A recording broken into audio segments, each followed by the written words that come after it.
अस्सलाम वालेकुम everyone, welcome to my channel. English grammar के बेसिक कॉन्सेप्ट से आज हम स्टार्ट करेंगे। We are gonna start from the scratch. तो अगर आपने जो है वो बिल्कुल एलिमेंट्री लेवल से इंग्लिश को पढ़ना है तो ये वीडियो लेक्चर सीरीज़ जो है वो आपके लिए बेहतरीन साबित होगी। इंग्लिश बेसिकली कम्युनिकेशन का एक तरीका है, ठीक है, और इसकी बुनियाद है ABCD जो लेटर्स हैं इनके ऊपर। जब ये लेटर मिलते हैं तो वर्ड बनता है और उस वर्ड का एक फंक्शन होता है। जैसे मैं यहाँ पे आपको एग्जांपल दूं, स्टिल वाटर रन्स डीप, यानी यहाँ पे जो स्टिल वर्ड है ये वाटर को एक्सप्लेन कर रहा है, वाटर के बारे में बता रहा है, ठीक है। तो यहाँ ये एडजेक्टिव है। इसका रोल क्या है इस वर्ड का?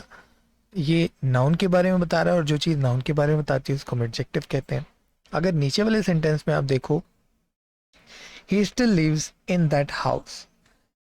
अब यहाँ पे जो स्टिल है ये किसके बारे में बता रहा है? ये बता रहा है लिव्स, यानी एक एक्शन के बारे में, एक वर्ब के बारे में। तो जो वर्ड वर्ब के बारे में इंफॉर्मेशन देता है उसको हम एडवर्ब कहते हैं, ठीक है। तो यहाँ आप नोटिस करें कि स्टिल जो है पहले सेंटेंस में एडजेक्टिव का रोल प्ले कर रहा है, दूसरे सेंटेंस में एडवर्ब का रोल प्ले कर रहा है। तो इस तरह से जो है वो आपके वर्ड्स जो हैं वो डिफरेंट फंक्शन परफॉर्म करते हैं, ठीक है जी।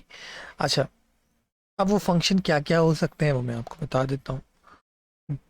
जब भी ग्रुप ऑफ लेटर मिलेंगे वर्ड बनेगा। वो वर्ड अगर किसी चीज़ का नाम है, अब वो चीज़ क्या हो सकती है? ऐसी चीज़ जिसको आप देख सको, छू सको, या जिसके बारे में आप सोच सको, ठीक है। अच्छा, पहले किसी के नाम की बात करते हैं। पर्सन प्लेस एंड थिंग का आपने कॉन्सेप्ट सुना होगा जी। Noun is the name of person place and thing. Ali किसी इंसान का नाम है, नाउन है, लेकिन he is a brave man, ठीक है, वो एक बहादुर इंसान है। लेकिन अगर मैं कहूँ ब्रेवरी, तो ब्रेवरी जो है ये एक क्वालिटी का नाम है, ठीक है। बहादुरी एक क्वालिटी का नाम है। तो जिस चीज़ के बारे में आप सोच सकते हो उसका नाम भी जो है वो नाउन कहलाता है, और ये एब्स्ट्रैक्ट नाउन कहलाते हैं। ये इनकी क्लासेस जब मैं आगे बताऊंगा तो उसमें बताऊंगा नाउन की कौन कौन सी क्लासेस होती हैं। तो जब हम वर्ड की बात करेंगे तो हम देखेंगे उसका फंक्शन क्या है। अगर वो वर्ड किसी का नाम बता रहा है तो वो नाउन है। अगर वो वर्ड नाउन के बारे में कुछ बता रहा है, जैसे मैंने कहा था ही इज़ अ ब्रेव मैन। अब मैन जो है वो एक नाउन है और वो बहादुर इंसान है, ब्रेव मैन है। तो यानी जो चीज़ नाउन के बारे में एडिशनल इंफॉर्मेशन दे वो एडजेक्टिव होती है, ठीक है। He has a black car. Car क्या है? ब्लैक है, ये एडजेक्टिव। तो ब्लैक वर्ड क्या हो गया? एडजेक्टिव हो गया। अच्छा, तीसरी चीज़, अगर वो वर्ड जो नाउन की जगह पे इस्तेमाल हो। इंग्लिश लैंग्वेज में हम रिपीटेशन को हटाने की वजह से हम नाउन को रिप्लेस करते हैं अक्सर। आपने देखा होगा हम बार बार नहीं बोलते Ali is a good boy, Ali works hard. तो हम बोलते हैं Ali is a good boy, he works hard, ठीक है। इस तरह से हम ही यूज़ करते हैं, शी यूज़ करते हैं, इट यूज़ करते हैं, ठीक है। ये प्रोनाउन होते हैं जो नाउन को रिप्लेस करते हैं, ठीक है। अच्छा, फिर कुछ वर्ड होते हैं जो क्या फंक्शन परफॉर्म करते हैं? एक्शन का फंक्शन। Boys are playing. अब प्लेइंग जो है वो यहाँ पे ऑब्जेक्ट है, लेकिन he played for Pakistani team. अब यहाँ पे प्लेड जो है वो क्या हो गया? एक्शन परफॉर्म कर रहा है, उसने पाकिस्तानी टीम के लिए खेला, तो ये वर्ब हो जाएगा। अच्छा, फिर हम कहते हैं कि ऐसा वर्ड जो फंक्शन परफॉर्म करे या जो मीनिंग ऐड करे वर्ब में, एडजेक्टिव में या अनदर एडवर्ब में, तो वो क्या कहलाता है? एडवर्ब कहलाता है। जैसे हम कहते हैं कि ही वर्क द सम क्विकली। अब क्विकली जो है ये किसके बारे में बता रहा है? ये बता रहा है वर्ब के बारे में, एक्शन के बारे में, कि एक्शन कितना फास्ट हो रहा है। तो वो वर्ड जो मीनिंग ऐड करे किसी वर्ब में, एडजेक्टिव में या किसी और एडवर्ब में, वो आपका एडवर्ब कहलाता है। फिर हम कहते हैं प्रेपोजिशन, यानी जैसे एक जुमला है कि there is a cow in the garden. अब काउ और गार्डन के दरमियान क्या रिलेशन है? कि काउ जो है वो गार्डन के अंदर है। तो ऐसा वर्ड जो रिलेशन बताए नाउन और किसी और ऑब्जेक्ट के दरमियान, वो जो है वो प्रीपोजिशन कहलाता है। जैसे हमने कहा था इन द गार्डन, तो इन जो वर्ड है वो आपका प्रीपोजिशन है। तो हम अभी फंक्शंस की बात करें, और मैंने यहाँ पे ये शॉर्टली इस तरह से वीडियोस बनाई हैं कि आपका जो ग्रामर का पूरा एक पोर्शन है जो आपने बचपन से अब तक पढ़ा है, डेफिनेटली कुछ ना कुछ पढ़ा होगा, वो रिवाइज हो जाए। ठीक है, इसलिए मैं ज़्यादा डिटेल में नहीं जा रहा, एक एग्जाम्पल दे रहा हूँ, चीज़ों को एक्सप्लेन कर रहा हूँ और आगे जा रहा हूँ। अगला वर्ड है कंजंक्शन। जंक्शन कहते हैं ऐसा पॉइंट जहाँ पे दो दो चीज़ें मिलती हों, दो पोजीशन मिलती हों। तो कंजंक्शन बेसिकली क्या करता है, वर्ड्स और सेंटेंस को मिलाता है। कैसे? आपने सुना होगा 2 and 2 make 4। अब 2 and 2 को कौन मिला रहा है? एंड। तो ये एंड क्या है? कंजंक्शन है। ठीक है, इसी तरह हम कहते हैं I ran fast but missed the train. अब आई रेन फास्ट एक जुमला है, और बट मिस्ड द ट्रेन जो है वो आगे एक और क्लॉज है आपका। तो इन दोनों क्लॉज को जो मिला रहा है वो बट मिला रहा है, और बट क्या है?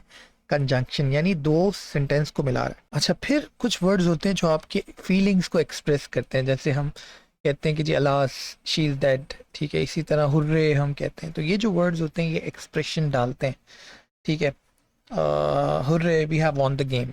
ठीक है, तो ये एक्सप्रेशंस वाले जो वर्ड्स होते हैं वो इंटरजेक्शन होते हैं। तो मैंने बताया कि हर वर्ड का एक फंक्शन होता है, और वो फंक्शन जो वो परफॉर्म कर रहा होता है उसकी बेसिस पे हम उसकी क्लासिफिकेशन करते हैं कि ये नाउन है, एडजेक्टिव है, प्रोनाउन है, वर्ब है, एडवर्ब है। तो अब पहली एक्सरसाइज तो आपने ये करनी है कि कोई भी एक पैराग्राफ उठाना है, और उसके अंदर जो है ना 2 लाइन्स का, 3 लाइन्स का आप एक पैराग्राफ उठा लें और उसमें हाईलाइट करें कि कौन सा वर्ड क्या फंक्शन परफॉर्म कर रहा है। ये ज़रूरी इसलिए क्योंकि आपसे अक्सर पूछा जाता है कॉम्प्रीहेंशंस के अंदर कि ये बताएं कि जी यहाँ पे जो स्टिल वर्ड है ये क्या एडजेक्टिव है, एडवर्ब है, नाउन है। ये आपको पता होना चाहिए, और ये पता होने के लिए आपको बेसिकली उनके फंक्शंस पता होने चाहिए कि जी नाउन क्या क्या फंक्शन है, एडवर्ब का क्या फंक्शन है। ठीक है, अच्छा, अब ये तो बात होगी कि लेटर मिलके वर्ड बनाते हैं। अब वर्ड मिलके क्या बनाते हैं? अगर वर्ड मिल रहे हैं और एक कंप्लीट सेंस दे रहे हैं तो हम उसको सेंटेंस कहेंगे।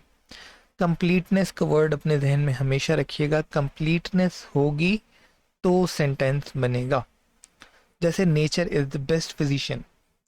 अब इसमें आप देखो कंप्लीटनेस है कि नेचर जो है वो फिजिशियन है, बेस्ट फिजिशियन है। ठीक है, इसी तरह we can not pump the ocean dry. हम ओशन को ड्राई नहीं कर सकते, कंप्लीट सेंस दे रहा है। ठीक है, लेकिन अगर मैं बोलूँ इन द गार्डन, तो ये भी तो ग्रुप ऑफ वर्ड है लेकिन कंप्लीट सेंस नहीं दे रहा। गार्डन के अंदर क्या है? हमें ये तो पता चल गया गार्डन के अंदर है, लेकिन गार्डन के अंदर क्या है ये तो हमें नहीं पता चला। तो इनकम्प्लीट सेंस जब ग्रुप ऑफ वर्ड दे तो हम उसको कहते हैं phrase. A group of word which make sense but not complete sense is called phrase. अब मजे की बात यह है ये फ्रेज जो है ये भी एक फंक्शन परफॉर्म करते हैं जैसे एक वर्ड फंक्शन परफॉर्म करता है। तो अगर ये फ्रेज किसी नाउन का फंक्शन परफॉर्म करेगा तो ये नाउन फ्रेज कहलाएगा। ठीक है, जैसे मैंने यहाँ पे एग्जांपल दिया, अ सिक रूम। अब मैंने कहा था कि जी रूम, रूम भी लिख सकता था मैं, room should be well aired.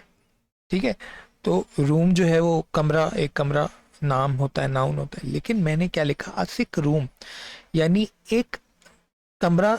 Basically schools के अंदर एक कमरा बनाया जाता है, जो बच्चे थोड़े से बीमार होते हैं, अनवेल होते हैं, वो वहाँ पे जाके रेस्ट कर सकते हैं, उसको हम सिक रूम कहते हैं। ठीक है, और कुछ इंस्टीट्यूशन में बनाया जाता है। तो मैंने कहा अ सिक रूम, ये एक फ्रेज है। तो अगर मैं कहूँ अ सिक रूम यानी एक वो कमरा जिसको हम सिक रूम कहते हैं, ये तो समझ आ गई कि हम सिक रूम के बारे में बात कर रहे हैं, लेकिन कंप्लीट तो नहीं हुई ना।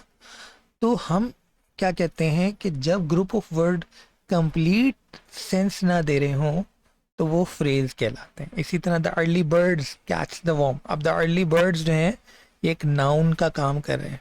ठीक है, द अर्ली बर्ड्स है तो कैच नहीं होगा। ठीक है, अच्छा, इसके बाद एक और चीज़ होती है जो आपको मैं बताऊं कि ग्रुप ऑफ वर्ड्स समटाइम जो है वो आपका पूरा का पूरा सेंटेंस तो नहीं होते, लेकिन सेंटेंस का एक ऐसा पार्ट होते हैं जिसमें वर्ब और प्रेडिकेट होता है।